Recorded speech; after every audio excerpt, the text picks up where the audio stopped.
There. I've done my job. The TARDIS is yours. Claimed in the name of the President of the Solar System. To the glory of President Dogbolter!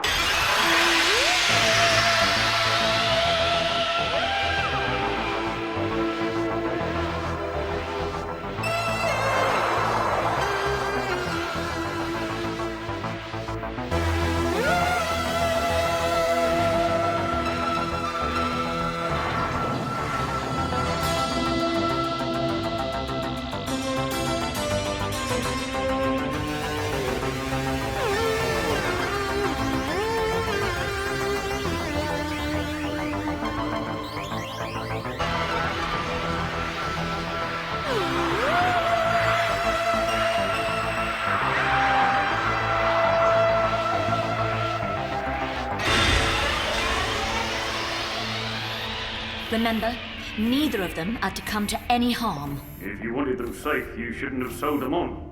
Too late to get cold feet now. I sold the ship, not its crew.